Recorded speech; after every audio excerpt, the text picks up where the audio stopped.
الحمدللہ رب العالمین والعاقبۃ للمتقین والصلاة والسلام علی اشرف الانبیاء سید المرسلین وعلى آلہ وصحبہ وازواجہ وأہل بیتہ وعلماء ملتہ وأولیاء امتہ اجمعین، اما بعد فأعوذ باللہ من الشیطان اللعین الرجیم، بسم اللہ الرحمن الرحیم۔ قد جاءکم من اللہ نور وکتاب مبین، صدق اللہ العظیم۔ ان اللہ وملائکتہ یصلون علی النبی یا ایھا الذین آمنوا صلوا علیہ وسلموا تسلیما۔ اللهم صل على سيدنا ومولانا محمد معدن الجود والكرم منبع العلم والحلم والحكم، صلاة وسلاما عليك يا سيدي يا رسول الله صلى الله تعالى عليه وسلم۔ صبح طیبہ ہوئی بٹتا ہے بارہ نور کا، صدقہ نور کا آیا ہے تارا نور کا، اور نئے گدا کو بادشاہ بھر دے پیادہ نور کا، نور دن دونا تیرا دے ڈال ساقا نور کا۔ تو ہے سایہ نور کا، ہر عزم ٹکڑا نور کا۔ تو ہے سایہ نور کا، ہر عزم ٹکڑا نور کا، اور سائے کا سایہ نہ ہوتا ہے نہ سایہ نور کا۔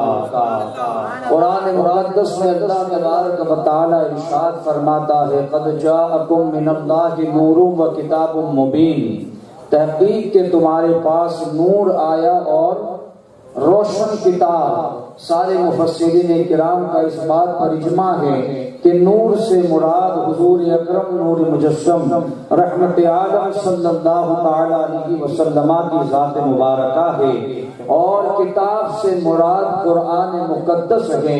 لیکن کچھ زمانے کے بعد ایک دور ایسا آیا کہ حضور علیہ السلام کے نور کا انکار ہونے لگا۔ اس میں اختلافات پیدا ہوئے کہ حضور علیہ السلام کی ذات نور ہے یا بشر ہے۔ ایک جماعت آئی جنہوں نے نورانیت کا سرے سے انکار کیا، لیکن اہل سنت و جماعت کو اللہ نے یہ نصیبہ بخشا، یہ مقدر رہا کہ اہل سنت نے حضور کی نہ بشریت پر ایمان رکھا نہ نورانیت پر ایمان رکھا، دونوں کو برابر سمجھا۔ اس لیے کہ اگر کوئی نور کہے کہ حضور محض نور ہے تب بھی غلط ہے، کوئی کہے کہ حضور محض بشر ہے تب بھی غلط ہے، اس لیے کہ حضور نور بھی ہے، حضور بشر بھی ہے۔ اگر بشر نہ ہوتے تو آنکھیں کیوں، اگر بشر نہ ہوتے تو بال کیوں، اگر بشر نہ ہوتے تو ہاتھ کیوں، اگر بشر نہ ہوتے تو پیر کیوں؟ یہ ساری چیزیں بشریت کی نشانی ہے، اس کی پہچان ہے۔ کہا جب بشر ہے تو نور کیسے؟ نور اس لیے کہ ہمارے درمیان بھی موجود ہے، اور دنیا میں رہتے ہوئے آسمانوں کے پرے چلے جانا، سدرۃ المنتہا سے آگے چلے جانا کسی انسان کی مجال نہیں ہے۔ جو نور ہوگا وہی خدا کا دیدار کر سکتا ہے، جو نور ہوگا وہی آسمانوں کے پرے جا سکتا ہے۔ تو حضور نور بھی گئے اور حضور بشر بھی گئے۔ یہ اہل سنت و جماعت کا عقیدہ ہے۔ امام اہل سنت نے قصیدہ نور میں اسی بات کو لکھا ہے کہ تو ہے سایہ نور کا، ہر عزم ٹکڑا نور کا، سائے کا نہ سایہ ہوتا ہے نہ سایہ نور کا۔ وہ کہتے ہیں تو کہتے حضور نور ہے کہ نہیں ہے؟ احمد رضا کہتا حضور نور ہے، سنی کہتا حضور نور ہے، اور صرف حضور ہی نور نہیں ہے۔ احمد رضا کہتے ہیں آؤ سنیوں کا عقیدہ دیکھو ہم کس کس کو نور مانتے ہیں۔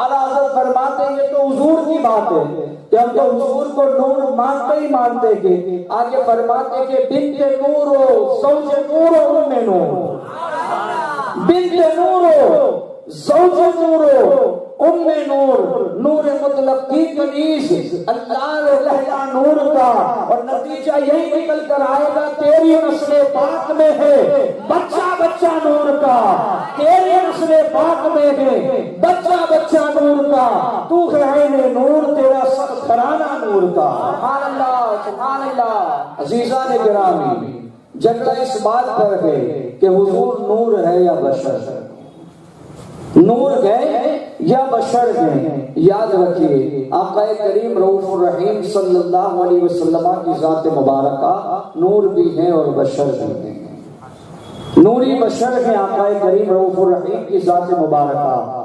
لیکن کچھ لوگوں نے اس مسئلے کو اتنا بڑھا کے رکھا، وہ کہتے ہیں کہ بشر ہیں، نور کیسے ہو سکتے ہیں؟ اس لیے کہ قرآن میں اللہ تبارک و تعالیٰ فرماتا ہے قل انما انا بشر مثلکم۔ تائید میں یہ آیت لاتے ہیں کہ اللہ قرآن میں فرماتا ہے محبوب آپ فرما دیجیے، کیونکہ صراحت کے ساتھ تذکرہ کہ قد جاءکم من اللہ نور میں تو کہیں یہ تھوڑی ہے کہ حضور نور بن کر آئے، وہ یہ کہتے ہیں، لیکن اس میں تو خود رب فرما رہا قل انما انا بشر مثلکم، اے محبوب آپ فرما دیجیے کہ میں تمہاری طرح بشر ہوں، میں تمہاری طرح بشر ہوں۔ لیکن آپ دیکھیں اس آیت مبارکہ کو جب اللہ تبارک و تعالیٰ نے نازل کیا، قرآن مقدس جب نازل ہوا تو ایک بارگی میں نازل ہوا یا جس طرح سے قرآن کی ضرورت پڑی، جس وقت جس آیت کی ضرورت پڑی اللہ نے اس آیت کو اس وقت حضور پر نازل فرمایا۔ جب آیت حجاب آئی اس وقت کا مسئلہ تھا، اللہ نے آیت حجاب نازل فرمائی۔ اس طرح قرآن مقدس میں جب جب جس چیز کی ضرورت پیش آئی اللہ نے اس وقت قرآن کی اس آیت کو نازل کیا۔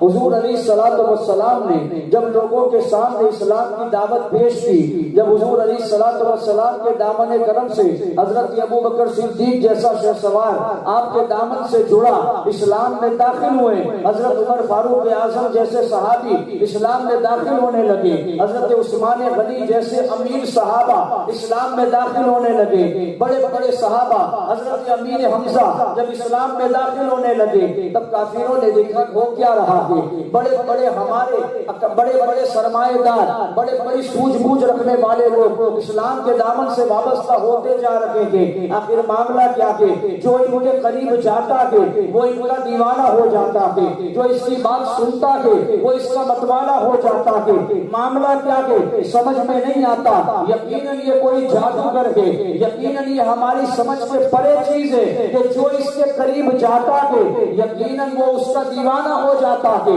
معاملہ کیا کہ ہمیں سمجھ میں نہیں آتا۔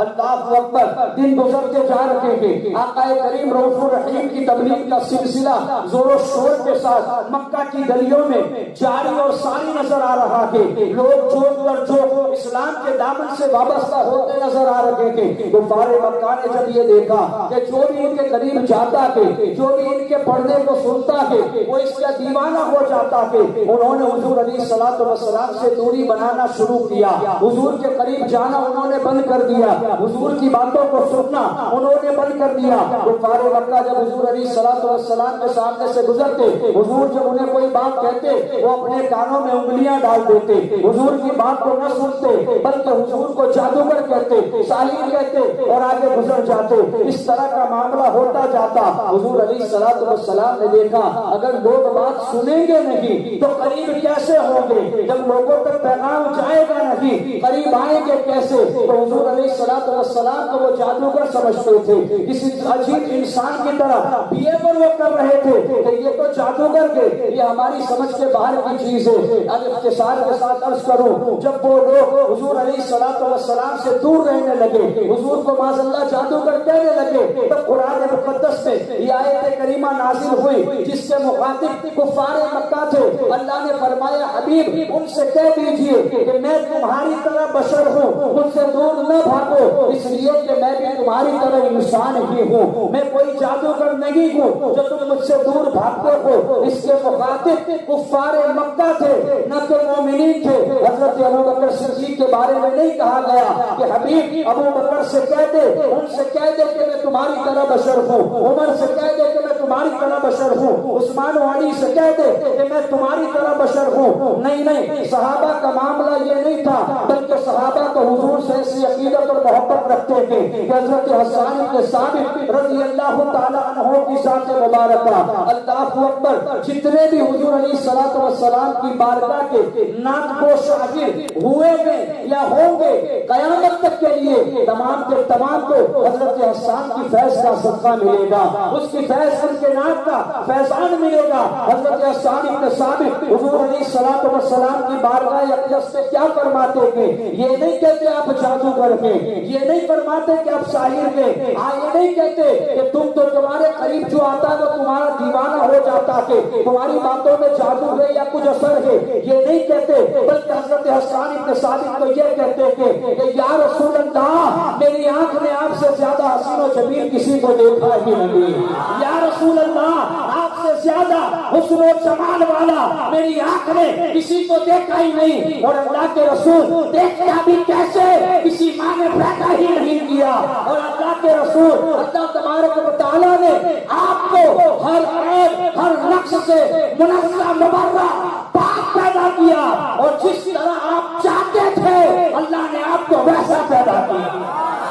نعرہ تکبیر، نعرہ رسالت، جشن عید میلاد النبی، سرکار کی آمد، یہ صحابہ کرام کے عقیدے ہیں۔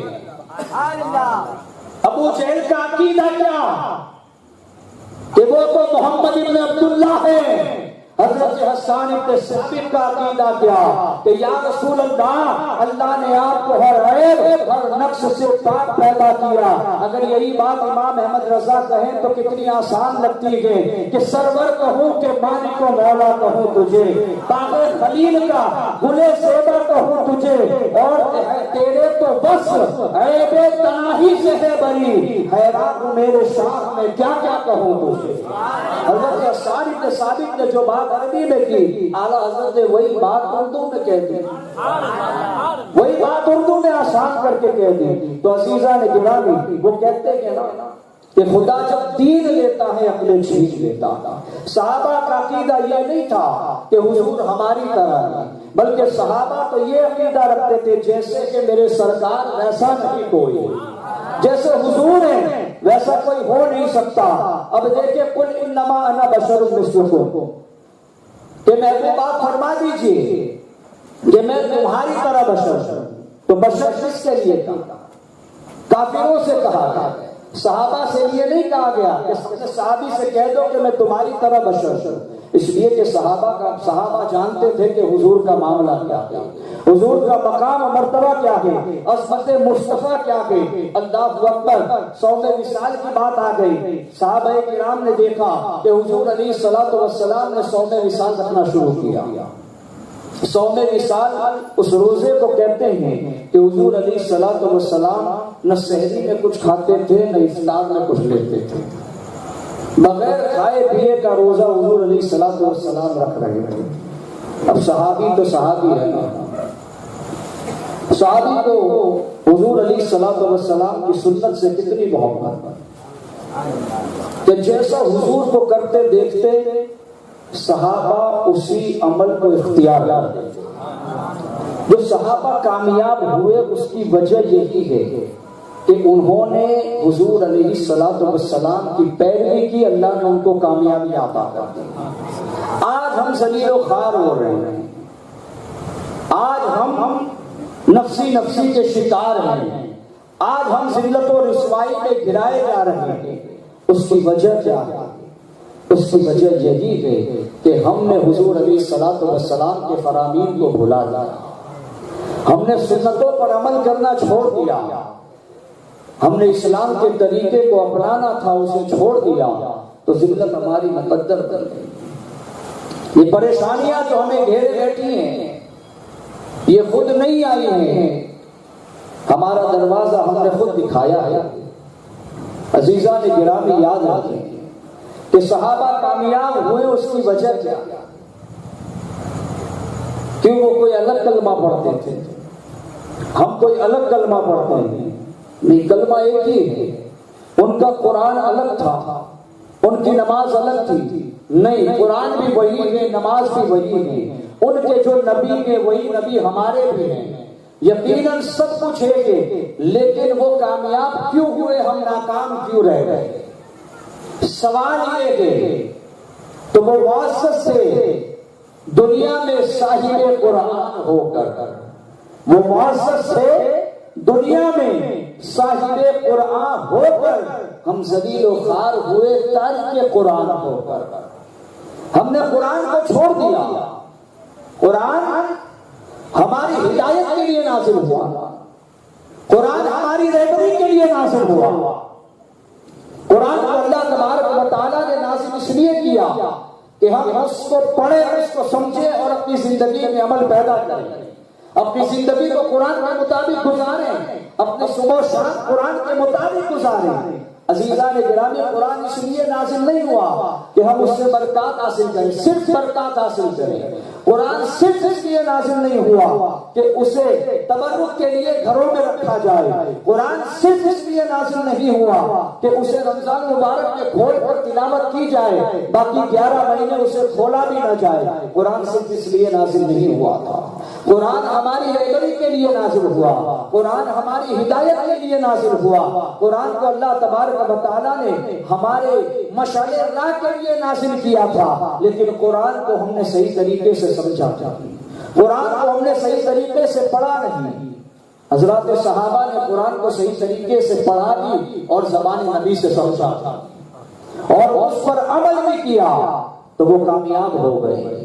آج ہم برائے نام مسلمان ہیں، ہم قرآن کو پڑھتے ہیں لیکن قرآن سمجھتے نہیں کہ قرآن ہم سے کہنا کیا چاہتا ہے، قرآن ہمیں بتانا کیا چاہتا ہے۔ دیکھیں قرآن 3 اللہ فرماتا ہے کہ یہی وہ قرآن ہے جسے پڑھنے کے بعد بہت سے لوگ ہدایت پائیں گے، یہی وہ قرآن ہے جسے پڑھنے کے بعد بہت سے لوگ گمراہ ہو جائیں گے۔ کتاب ایک ہے لیکن اس سے لوگ ہدایت بھی پائیں گے، اس سے لوگ گمراہ بھی ہو جائیں گے۔ وجہ کیا ہے؟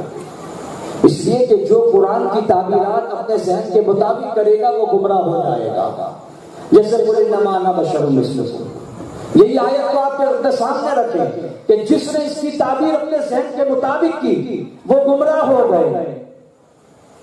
تو کبھی تفسیر کس کی صحیح ہوگی؟ تفسیر کس کی صحیح ہو سکتی؟ کس کے ترجمے پر ہمیں عمل کرنا ہو؟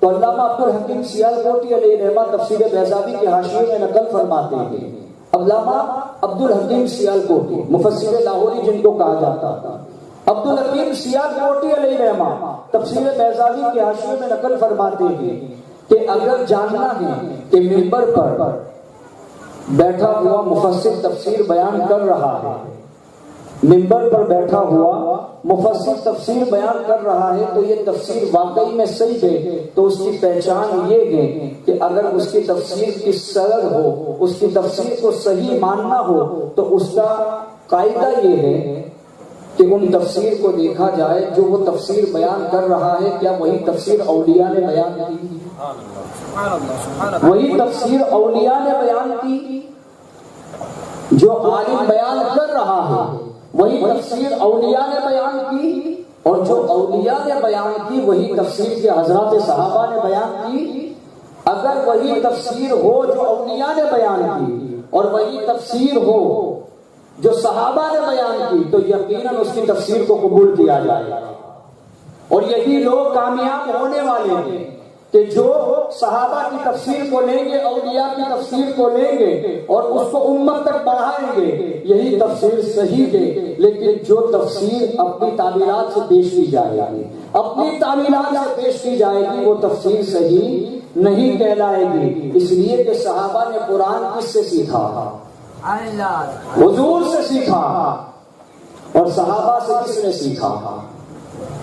اولیاء اللہ نے سکھا، اس لیے کہ تابعین جو ہیں وہ اللہ کے ولی ہیں اور اولیاء کا سلسلہ قیامت تک چلنے والا ہے، تو ان کی تفسیر کو لیا جائے گا۔ تو قل انما انا بشر مثلکم کی تفسیر اٹھا کر دیکھو، حضرات اولیاء کا بھی اس بات پر اجماع ہے اور صحابہ کے بھی اجماع اس بات پر ہے کہ اس آیت کو جب اللہ نے نازل کیا مخاطب مومن نہیں تھے، کافر تھے، مومن نہیں تھے کافر تھے، کافر کو کہا جا رہا ہے کہ حبیب آپ فرما دیجئے کہ میں تمہاری طرح بشر ہوں. بات بہت آگے نکل گئی. تو قرآن کو اللہ تبارک و تعالیٰ نے ہماری ہدایت کے لیے نازل کیا. آج حال کیا ہے ہمارا؟ آپ کے اس پروگرام کی فوٹیج تقریباً روزانہ میں دیکھتا تھا. بڑے افسوس کے ساتھ کہنا پڑتا تھا کہ پورے کوسمبا میں شاید یہیں پر میلاد النبی کے جلسے ہوتے ہیں، شاید یہی ہوتے ہیں یا اور کوئی جگہ ہوتے ہیں، صرف یہیں پر ہوتے ہیں. اتنا بڑا علاقہ الحمدللہ اہل سنت کا. شکر مناؤ کہ اللہ نے تمہیں سنی بنایا ہے. اگر اللہ چاہتا تو ہتھوڑن میں بھی ڈال سکتا تھا، لیکن اللہ کا کرم ہے کہ اللہ نے یا رسول اللہ کہنے والوں کے گھر میں پیدا کیا. یہ اس کا بہت بڑا کرم ہے. ہمارا کوئی کمال نہیں ہے، کمال اس رب کا ہے جس نے ہمیں سنی بنایا. تو اس کی اپنے ایمان کی قدر کو سمجھیں، اپنے وقت کی قدر کریں کہ آقا کریم رؤوف الرحیم کی میلاد کا مہینہ ہے. اس آقا کی میلاد کا مہینہ ہے جس آقا کی پیدائش کے وقت آقا نے ہم غلاموں کو یاد کیا. حضور جب دنیا میں تشریف لائے تو روتے ہوئے آئے. کیسے آیا ہے؟ حدیث پاک میں آتا ہے، تاریخ کی کتابوں میں موجود ہے کہ حضور جب دنیا میں تشریف لائے تو روتے ہوئے تشریف نہیں لایا. جبکہ قانون خداوندی تو یہ ہے کہ بچہ اگر زندہ ہے تو وہ آئے گا تو روئے گا ضرور. یہ تو قانون خداوندی ہے کہ جو بھی بچہ دنیا میں پیدا ہوگا وہ روتے ہوئے ہی پیدا ہوتا ہے. لیکن حضور کی شان تو دیکھیں، حضور کی عظمت کو دیکھیں کہ حضور جب دنیا میں تشریف لائے تو روتے ہوئے نہیں بلکہ سارے جہاں کے روتے ہوئے کو ہنسانے کے لیے تشریف لائے. سارے جہاں کے روتے ہوئے کو ہنسانے کے لیے تشریف لائے. اور حضور جب تشریف لائے تو حضور نے کیا کیا؟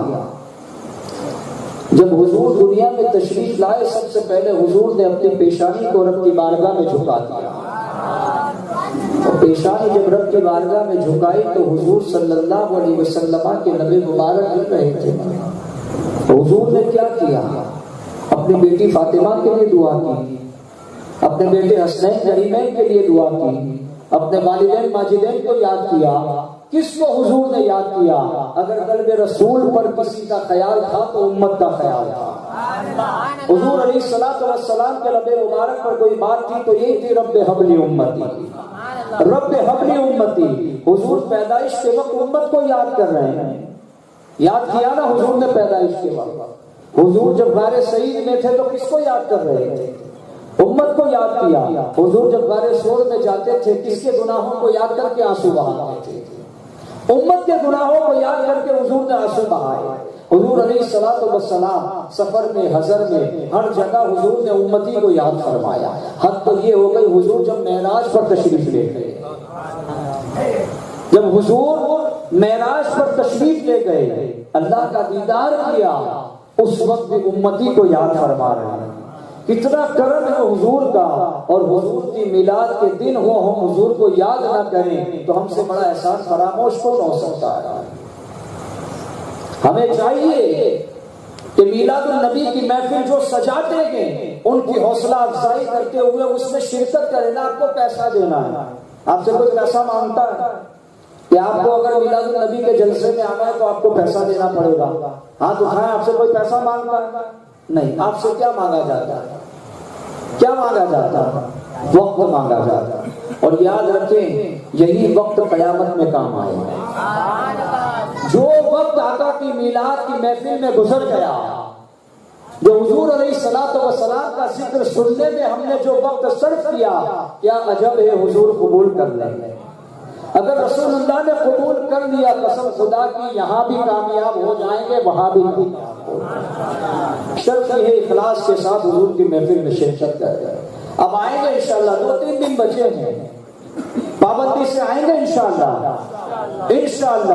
اور اس امید کے ساتھ آئیں کہ حضور علیہ الصلوۃ والسلام قیامت کی سخت گرمی میں حوض کوثر سے ہمیں جام عطا فرمائیں. اس امید کے ساتھ تشریف لائے سمجھیے کہ جس کی محفل ہے وہی مالک کائنات ہے، جس کی محفل ہے وہی قیامت کے دن کام آنے والا ہے، جس کی محفل ہے وہی قبر میں جلوہ دکھانے آئیں گے۔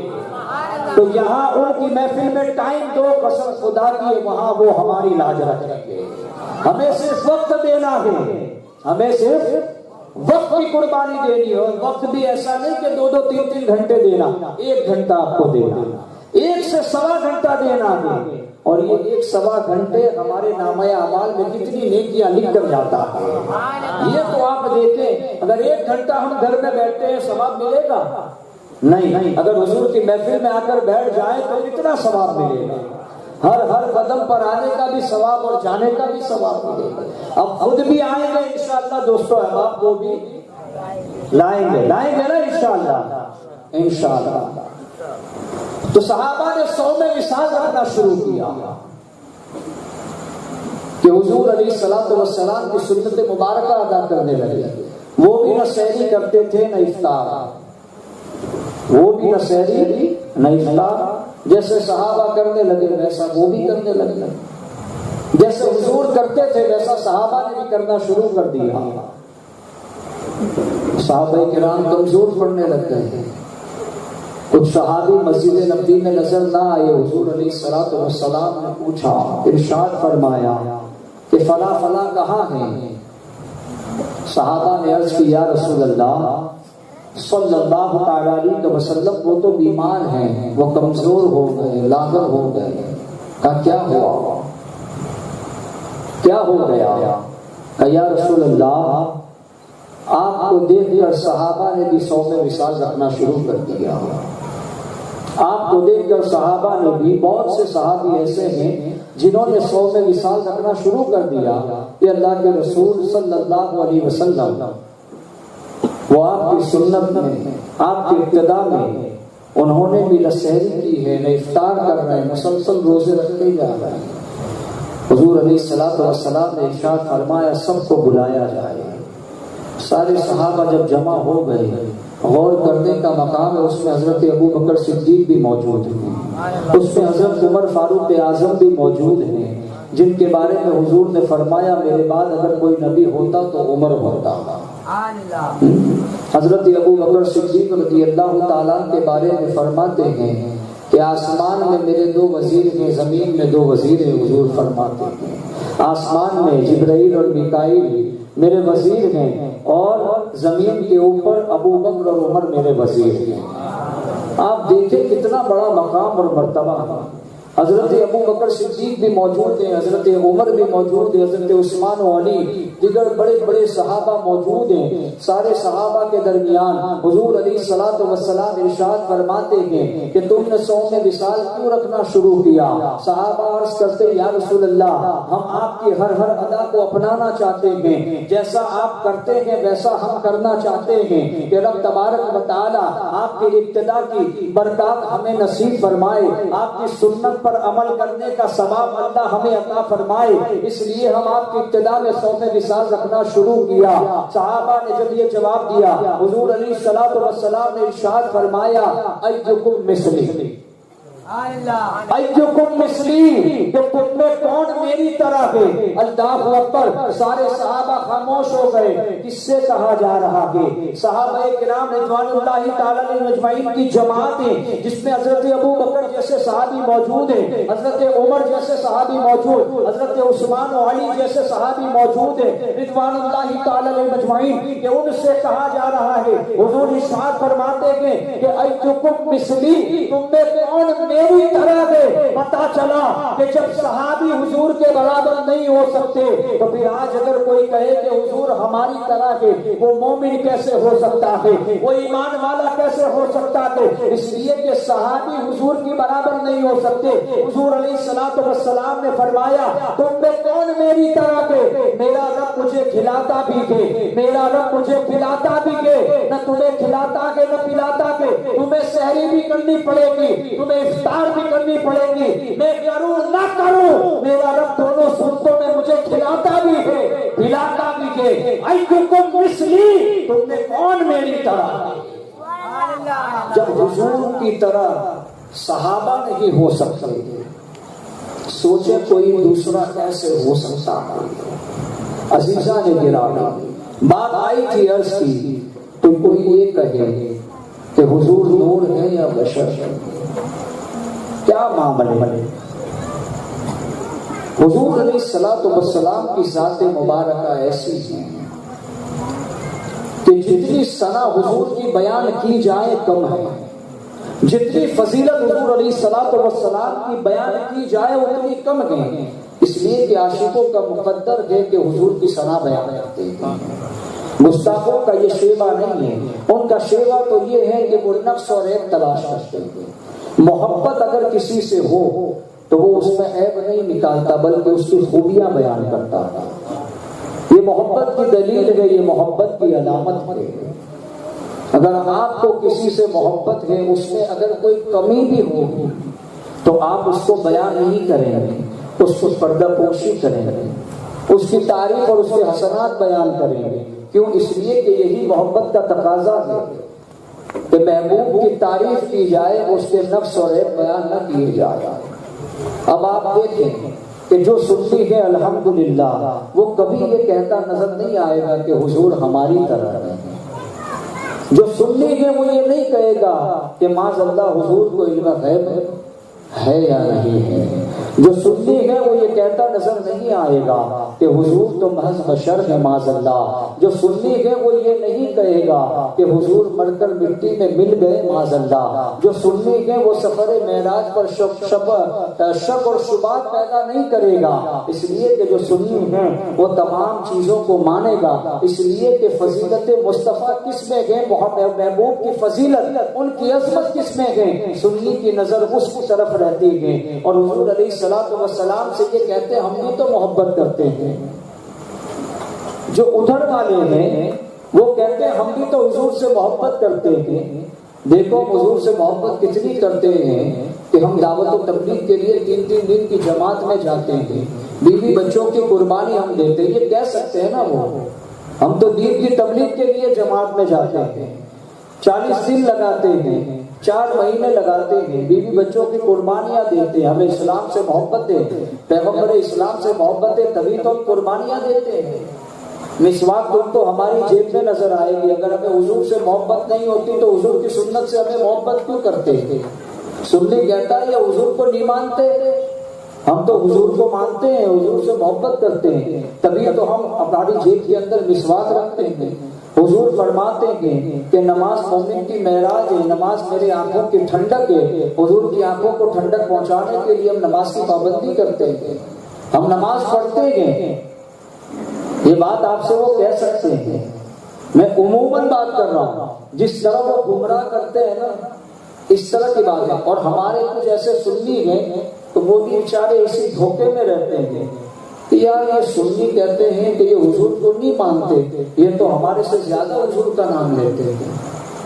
جو بیچارے علم سے کوڑے ہیں نا، جن کو پتہ ہی نہیں ہے کہ ہمارے ان کے درمیان اختلاف کس بات پر ہے، کس بنیاد پر ہے، وہ دھوکے میں آ جاتے ہیں، اور دھوکے میں آنے کے بعد ان کی طرف مکمل توجہ کے ساتھ شامل ہو جاتے ہیں۔ یہ کب ہوتا ہے؟ یہ کب ہوتا ہے؟ یہ تب ہوتا ہے جب اس طرح کی محفل سجائی جائے اور شیطان ہم پر سوار اور ہم نہ آئیں، ہر دن سے کوڑے رہ جائیں اور ہم نہ آئیں، تو پھر کہتے ہیں کہ سنیوں نے تو ہمیں کبھی کچھ سکھایا ہی نہیں۔ ہم جماعت میں 3 دن گئے، ہم کو نماز کا پریکٹیکل طریقہ سکھا دیا، ہم 3 دن لگائے، ہم کو انہوں نے وضو کرنے کا طریقہ سکھا دیا۔ الحمدللہ گلشن ربانی عبادت خانے میں بھی ہر سال اس کے پروگرامات مسلسل ہوتے رہتے ہیں۔ کبھی ہمیں بھی فرصت ہونی چاہیے نا، ہم بھی تو چل کر جائیں، ہمیں بھی تو فرصت ہونی چاہیے۔ اس لیے کہ کنواں پیاسے کے پاس نہیں آتا، پیاسے تو کنویں کے پاس جانا پڑتا ہے۔ ہم چاہیں کہ ہمارے گھر میں آ کر وہ نماز کا طریقہ سکھائیں تو یہ پاسبل نہیں ہے نا۔ آپ اکیلے کوئی وی تو ہے نہیں، بلکہ ہمیں چلنا چاہیے دین کے لیے، علم حاصل کرنے کے لیے ہمیں سفر کرنا پڑے گا، اور کوئی دور دراز بھی نہیں جانا ہے، آپ ہی کے شہر میں جانا ہے، آپ ہی کے دیار میں جانا ہے، تو ہمیں جانے میں دقت کیوں ہوتی؟ تو کوئی یہ سوال کر سکتا ہے کہ وہ تو حضور کو مانتے ہیں اور آپ ایسی بات کرتے ہیں کہ وہ حضور کو نہیں مانتے، جھگڑا کس بات پر ہے؟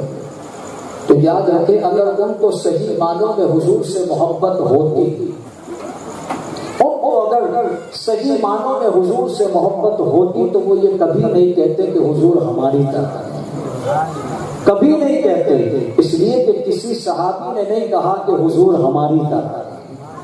ہمیں تو صحابہ کو دیکھ رہا ہے، وہ لوگ تو بڑے صحابہ کی بات کرتے ہیں، فلاں صحابی فلاں صحابی، ارے ان کے بچوں کے نام بھی آپ دیکھو تو صحابی کے نام تو ہی ہوں گے زیادہ تر، وہ اتنے صحابہ سے محبت کرتے ہیں، اہل بیت کے گستاخ ہیں، اہل بیت سے ان کو عقیدت اور محبت نہیں ہے۔ آپ کبھی ان کے منہ سے نہیں سنو گے امام حسین، وہ یہی کہیں گے حضرت حسین، وہ کبھی نہیں کہیں گے امام حسن، کیونکہ وہ امام مانتے ہی نہیں ہیں، وہ سمجھتے اگر امام کہہ دیا تو ہم رافضی ہو جائیں گے، شیعہ ہو جائیں گے۔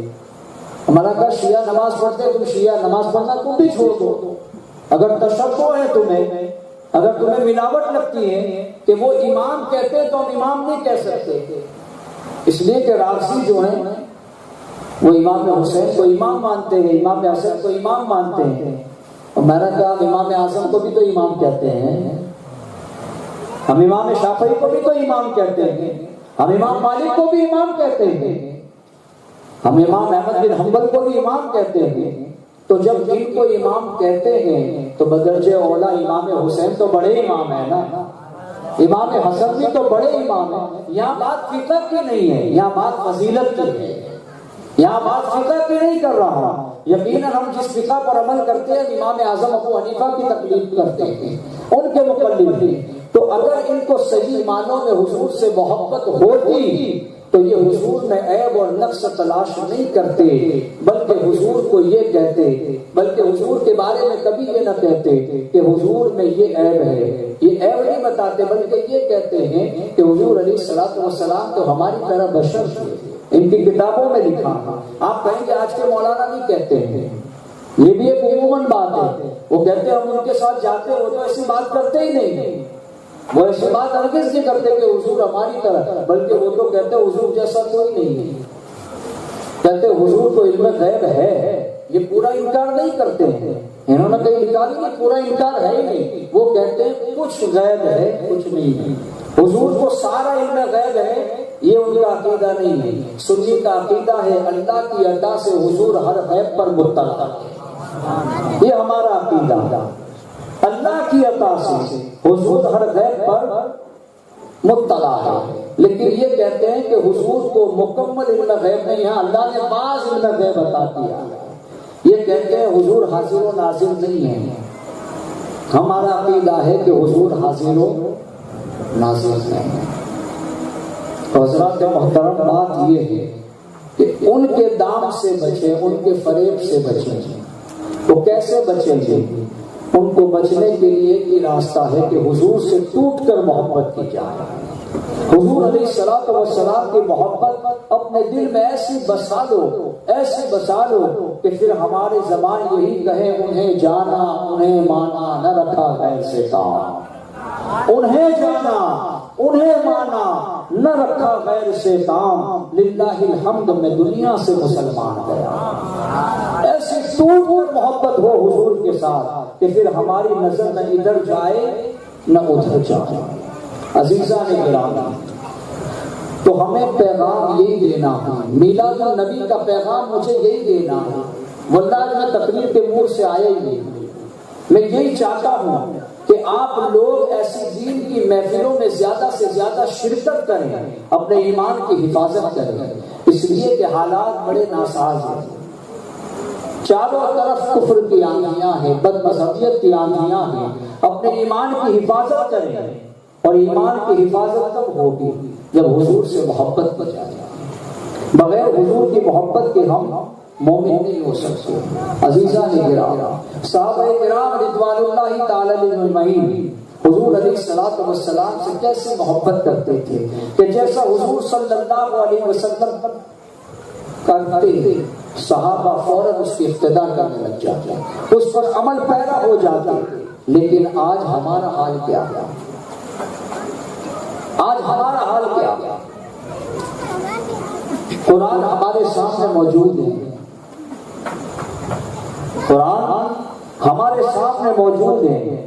اتنے سارے بیانات ہم سنتے ہیں، سوشل میڈیا کا زمانہ ہے، آج تو واٹس ایپ پر ساری کلپیں علماء کرام کی چلتی رہتے ہیں، پورے بیانات واٹس ایپ پر موجود ہیں، بہت سے احباب سنتے بھی ہیں، ہر طرف دعوت و تبلیغ کا کام بھی الحمدللہ ہو رہا ہے، مقبول بھر بھی ہو رہا ہے، لیکن ہماری زندگی میں انقلاب کیوں نہیں آ رہا؟ ہماری زندگی میں بدلاؤ کیوں نہیں آ رہا؟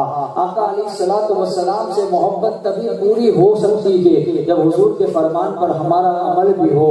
حضور علیہ الصلوۃ والسلام فرماتے ہیں کہ نماز میرے آنکھوں کی ٹھنڈک ہے، نماز مومنین کی معراج ہے، لیکن ہمارا حال کیا ہے کہ نماز ہم نہیں پڑھتے، نماز کے لیے ہمارے پاس فرصت نہیں ہے، نماز کے لیے ہمارے پاس وقت نہیں ہے۔ عزیزان گرامی، ہمیں ہو کیا گیا ہے؟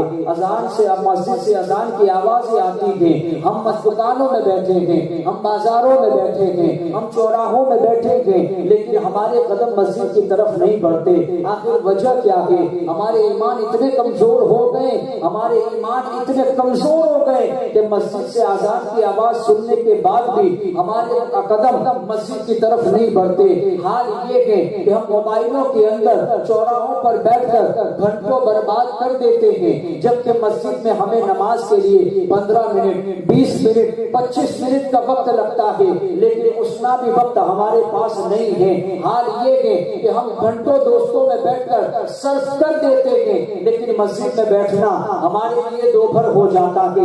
آج کا معاملہ کیا ہے؟ حقیقت کیا ہے؟ ہمیں سوچنا ہے کہ آخر ہم سے ایسی کیا غلطی ہوئی ہے کہ پروردگار اپنے دربار میں بلانا نہیں چاہتا، اپنے سامنے کھڑا رہنا پسند نہیں فرماتا؟ آخر معاملہ کیا ہو گیا ہے کہ رب قدیر اپنے بارگاہ میں ہمیں بلانا نہیں چاہتا؟ یہ نہ سمجھے کہ ہم نہیں جاتے، بلکہ ایسا کون سا گناہ ہوا ہے کہ پروردگار اس کے دربار میں کھڑا رہنا بھی پسند نہیں کرتا؟ اللہ اکبر۔ عزیزان گرامی، غور کریں، ہم نماز کی طرف بالکل غافل نظر آ رہے ہیں۔ ان کی مسجدیں دیکھیں تو آباد ہیں، ہماری مسجدیں دیکھیں تو خالی ہیں۔ وجہ کیا ہے؟ یقیناً شیطان اسی جگہ حملہ کرتا ہے جہاں خزانہ ہوتا ہے۔ شیطان ایمان والے کو بہکائے گا جہاں بھی ایمان ہے ہی نہیں، جن کے پاس ایمان کی دولت ہے ہی نہیں، ان کو تو مسجدوں میں دھکے مار کر لے جائے گا، سر پٹک کر مر جا، ساری زندگی نماز پڑھتا رہے، اس لیے کہ نماز تو اس کی قبول ہونی ہے جس کا ایمان ہے، حج تو اس کو قبول ہونے جس کا ایمان ہے، زکات تو اس کی قبول ہونی ہے جس کا ایمان ہے۔ یقیناً ایمان والا سننی ہے، یقیناً ایمان والا سننی کی ہے، تو سننی کو شیطان بہکائے گا۔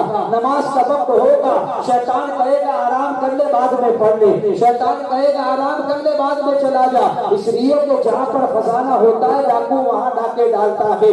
ایمان کی دولت آپ کے پاس ہے، شیطان آپ کو بہکائے گا، اسی شیطان کو ہمیں ہرانا ہے، اسی شیطان کو فیل کر کے ہمیں مسجد کے اندر پہنچ کر جماعت کے ساتھ نماز پڑھنے کے۔ عزیزان گرامی، با جماعت نماز کی کتنی فضیلت ہے، نماز پڑھنے والوں کے لیے اللہ تبارک و تعالیٰ نے قرآن میں کتنی خوشخبریاں عطا فرمائی کہ آپ جانتے ہیں نماز پڑھیں گے گھر میں رحمتیں ہوں گی، نماز پڑھیں گے دکان میں کاروبار میں برکتیں ہوں گی، نماز جو بندہ پڑھے گا اللہ اس کے چہرے کو روشن فرمائے گا، جو نماز کا پابند ہوگا اس کی اولادیں اس کا کہنا مانیں گی، جو نماز کا پابند ہوگا اس کے گھر کے اندر اللہ امن سکون چین اور عافیت عطا فرمائے گا۔ لیکن جو بے نمازی ہیں، جو نماز نہیں پڑھتے، ان کا حال اس کے برخلاف ہوگا، نہ گھر میں رحمتیں ہوں گی، نہ کاروبار میں برکتیں ہوں گی، نہ گھر میں سکون ہوگا، نہ بچے کہنا مانیں گے، یہ ساری چیزیں اس کے برخلاف ہوں گی۔ اگر ہم چاہتے ہیں کہ ہمارے کاروبار میں برکات ہو، ہم چاہتے ہیں ہمارے گھر میں رحمتوں کا نزول ہو، ہم چاہتے ہیں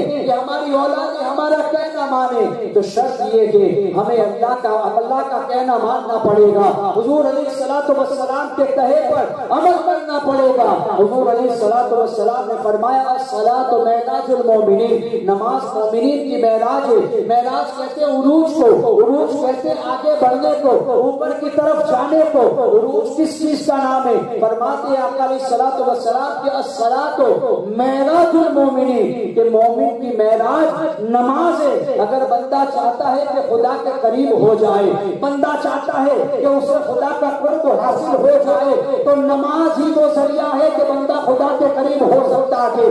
بے نمازی کبھی بھی خدا کے قریب نہیں ہو سکتا، اسے کبھی بھی عروج و ارتقاء کی منزل مل ہی نہیں سکتی، اس لیے کہ بے نمازی کبھی بھی خدا کا قرب حاصل کر ہی نہیں سکتا۔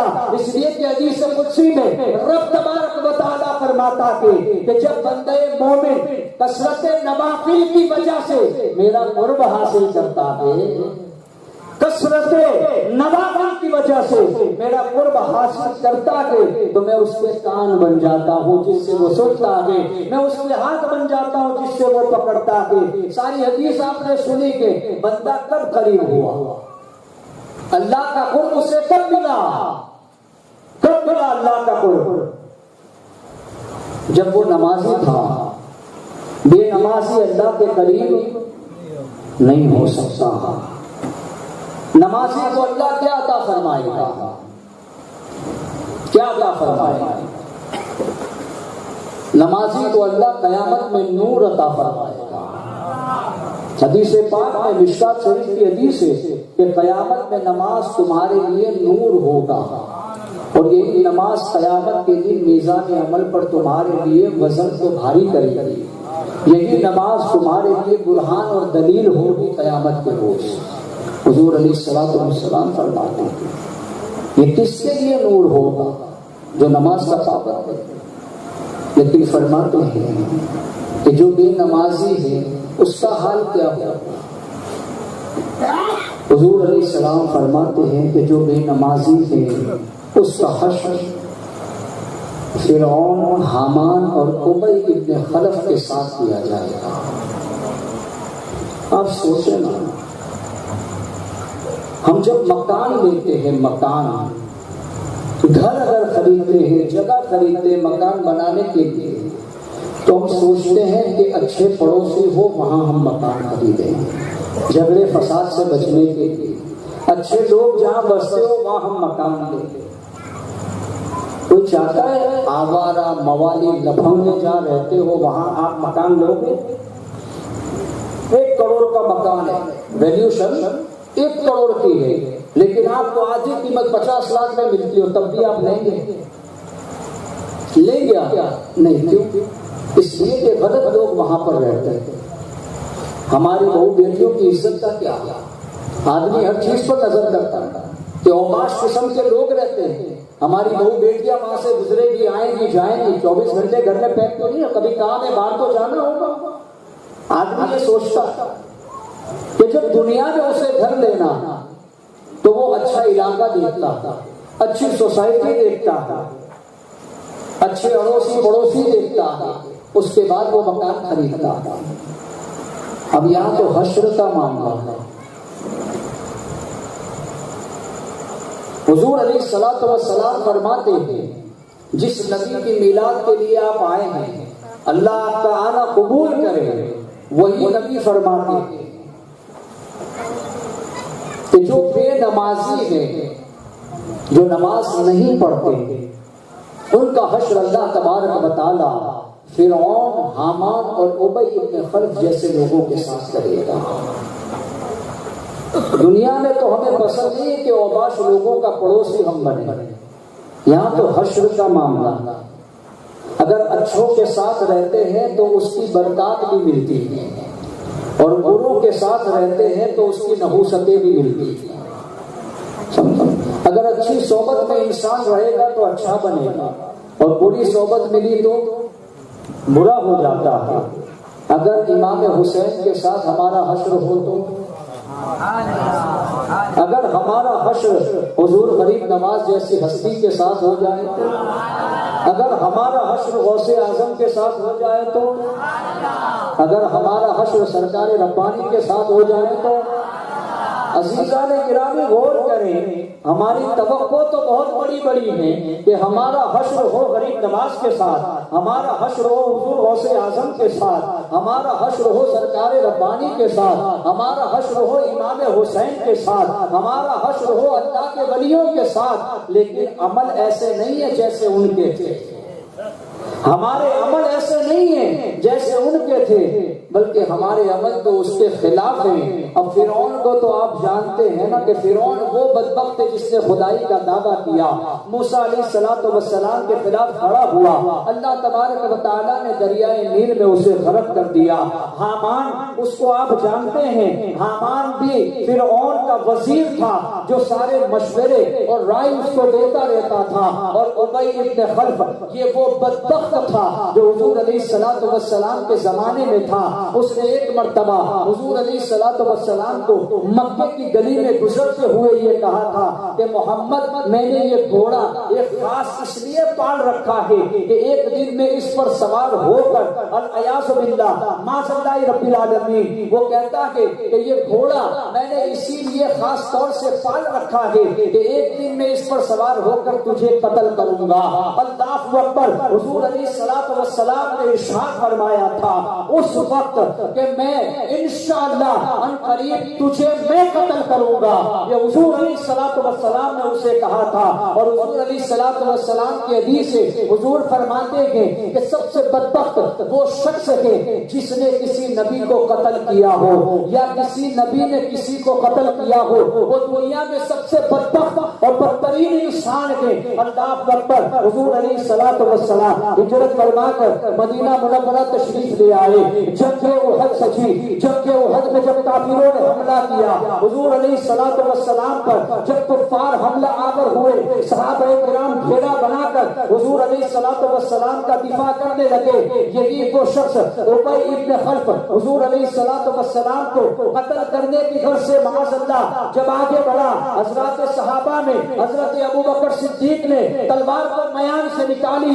خالد ابن ولید کافروں کی طرف سے تھے، ابو سفیان کافروں کی طرف سے تھے، یہ اس وقت کفاروں کی طرف سے لڑنے آئے تھے، ابھی تک داخل اسلام نہیں ہوئے۔ ابی ابن خلف کافروں کی طرف سے جب حملہ کرنے کے لیے حضور علیہ السلام کی طرف بڑھا، صحابہ کرام حضور کو گھیرے میں لے لیے اور حضور کی طرف سے جب حملہ کرنے لگے، حضور علیہ السلام نے صحابہ کو روک لیا، خبردار اس پر کوئی حملہ نہیں کرے گا۔ حضور علیہ السلام نے ایک صحابی کے نیزے کو اپنے ہاتھ میں لیا اور لینے کے بعد ابی ابن خلف کی گردن پر ایک وار کیا، ذرا سی خروش آئی، چلاتا ہوا اپنی فوج کی طرف بھاگا، اور بھاگنے کے بعد وہ سارے لشکر میں ہنگامہ کرنے لگا، ہائے میں مر گیا، ہائے میں مر گیا، مجھ پر موت طاری ہو گئی۔ ابو سفیان، خالد ابن ولید یہ اس وقت کافروں کی طرف سے مسلمانوں کی طرف سامنے لڑنے کے لیے آئے تھے۔ انہوں نے کہا اتنا بڑا جنگجو ہونے کے بعد، اتنا بڑا پہلوان ہونے کے بعد، اتنا بڑا سپہ سالار ہونے کے بعد تو ذرا سی خروش پر تو اتنا بلبلا رہا ہے اور کہتا ہے کہ میں مر گیا۔ تو اس نے کہا یہ کسی اور کی مار نہیں ہے، یہ محمد کی مار ہے صلی اللہ علیہ وسلم، کہ اگر اس کا درد مجھے اتنا ہو رہا ہے کہ اگر یہ درد میں سارے لشکر میں تقسیم کر دوں، سارا لشکر یہی مر کر مٹی میں مل جائے گا، اگر محمد مجھ پر تھوک بھی دیتے تب بھی میں مر جاتا، یہ تو ان کا درد ہے، ان کی مار ہے۔ اللہ اکبر۔ حضور علیہ السلام کے حدیث میں آتا ہے کہ وہ شخص جب واپس پلٹا اور مکہ مکرمہ سے 1 یا 2 میل باقی تک پہنچنے کے لیے وہ وہاں پر کنارے جہنم ہو گیا۔ حضور علیہ السلام فرماتے ہیں کہ سب سے بدبخت وہ شخص ہے جس نے کسی نبی کو قتل کیا ہو، اور وہ ہے جس کو کسی نبی نے اپنے ہاتھ سے قتل کیا ہو۔ ابی ابن خلف وہ بدبخت ہے جس کو حضور نے اپنے ہاتھ سے قتل کیا۔ حضور فرماتے تھے کہ بے نمازی کا حشر فرعون، حامان اور ابی ابن خلف جیسے ناہنجاروں کے ساتھ کیا۔ اب آپ سوچیں، میں آپ کو دعوت فکر دیتا ہوں کہ ہمیں اپنا حشر کس کے ساتھ کروا رہا ہے؟ ایسے کے ساتھ جس کا حشر ہوگا یقیناً وہ جہنم میں ہی آئے گا۔ تو کیا ہم جہنم میں جانا چاہتے ہیں یا جنت میں جانا چاہتے ہیں؟ کہاں جانا چاہتے ہیں؟ جنت میں جانا چاہتے ہیں تو جنت میں جانے والے عمل بھی تو ہمیں کرنے پڑیں گے۔ جنت میں جانے والے عمل کیا ہیں؟ نمازوں کی پابندی، ماں باپ کی تعظیم اور تکریم ہے، پڑوسیوں کا حقوق ہے، رشتہ داروں کے ساتھ اچھی رواداری ہے، اپنے بچوں کی اچھی تربیت ہے، اپنی بیوی کا اچھے سے خیال رکھنا ہے، اپنے گھر والوں کے ساتھ اس کے سلوک سے رہنا ہے۔ یہ تمام نیک کام ہیں جس سے رب راضی ہوتا ہے۔ حقوق اللہ بھی ہے اور حقوق العباد بھی ہے۔ بندہ جب اس کے وقتوں پر عمل کرتا ہے اللہ اس میں بھی اس کو ثواب عطا فرماتا ہے۔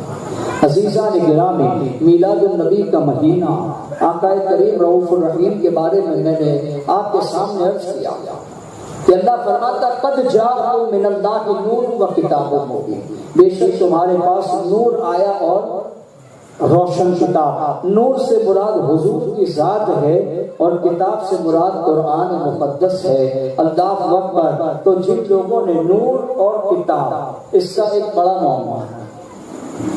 اگر اجالا ہوگا تو ہی بندہ کتاب پڑھ پائے گا۔ اگر اجالا میں ساری لائٹیں بند کر دے آپ کے ہاتھ میں، اگر کوئی کتاب دے دے آپ پڑھ پائیں گے؟ اس لیے کہ اندھیرے میں کوئی چیز پڑھی نہیں جاتی، اگر پڑھیں گے تو کچھ کا کچھ پڑھے پڑے گا۔ سمجھ رہے ہیں؟ حضور علیہ الصلوۃ والسلام نور ہیں، کیا ہے؟ اور کتاب کیا ہے؟ قرآن ہے۔ کتاب قرآن ہے۔ قرآن پڑھنے کے لیے عشق مصطفیٰ کا اجالا ہونا ضروری ہے۔ جنہوں نے اندھیرے میں پڑھا انہوں نے تو یہی کہا کہ 40 سال کے بعد نبی بنے۔ جنہوں نے اندھیرے میں قرآن کو پڑھا انہوں نے یہی لکھا کہ جس کا نام محمد یا علی ہے وہ کسی چیز کا مالک و مختار نہیں۔ جس سے اندھیرے میں پڑھا اس نے یہی کہا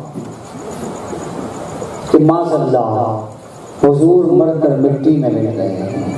جس نے قرآن کو اندھیرے میں پڑھا اس نے یہی لکھا کہ نبی ہمارے جیسے بشر ہیں۔ جس نے اندھیرے میں قرآن کو پڑھا اس نے یہی کہا کہ نبی تو ہمارے بڑے بھائی جیسے ہیں، العیاذ باللہ۔ لیکن جنہوں نے اجالے میں قرآن کو پڑھا انہوں نے وہی کہا جو حضرت حسان ابن ثابت نے کہا۔ جنہوں نے اجالے میں پڑھا انہوں نے یہی کہا زمین و زمان تمہارے لیے، مکین و مکان تمہارے لیے، چنین و چنا تمہارے لیے، بنے دو جہاں تمہارے لیے۔ شرط یہ ہے کہ قرآن پڑھنے کے لیے عشق مصطفیٰ کا اجالا ہونا ضروری ہے۔ اگر حضور کے عشق کا اجالا نہیں ہے تو قرآن اس کو ہدایت نہیں دے سکتا۔ قرآن سے اگر ہدایت حاصل کرنی ہے تو حضور کی محبت ہمارے دلوں میں ہونا ضروری ہے۔ اللہ تبارک و تعالیٰ کی بارگاہ میں دعا ہے کہ مالک و مولا مجھے اور آپ کو سچی محبت رسول اللہ عطا فرمائے، اور کہنے سننے سے زیادہ اللہ ہمیں عمل خیر کی توفیق عطا فرمائے، اور اللہ ہمیں اسی جذبے کے ساتھ میلاد النبی صلی اللہ علیہ وسلم منانے کی توفیق عطا فرمائے، اور اس سے بھی زیادہ آپ کو اللہ تبارک و تعالی برکات عطا فرمائے کہ آپ دوسروں کو بھی دعوت دیں اور خود بھی تشریف لائے۔ اللہ آپ کا لانا اور لے جانا اپنی بارگاہ میں قبول کرے۔ اللہ آپ کو دارین کی سعادتوں سے مالا مال کرے۔ اللہ میرا اور آپ کا یہاں آنا قبول کرے اور اس محفل کو ہمارے لیے آخرت میں نجات کا ذریعہ بنائے۔ وآخر دعوانا ان الحمد للہ رب العالمین۔ السلام علیکم۔